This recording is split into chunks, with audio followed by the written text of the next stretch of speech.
আল্লাহর পরে যার সম্মানের স্থান। উনি ৩১১ জনকে সিল মারছে, কিন্তু নিয়ে গেছে ৩০০ কতজন, বাকি আছে কয়জন?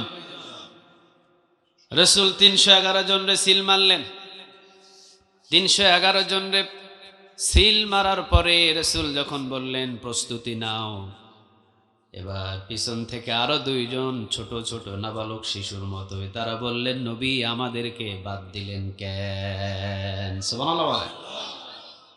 আমাদের কি পছন্দ হয় না?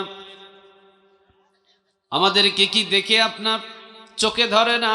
মা ঘর থেকে বাহির করে দিয়েছে, আর মা বলেছে বাবা তোদের সাথে আর কোনোদিন আমার দেখা হবে না, তবে দেখা হলেই হবে সেই জান্নাতের সিঁড়িতে। ওই আশায় আমি মা দুনিয়াতে ঘর বাঁধলাম। সুবহানাল্লাহ বলে।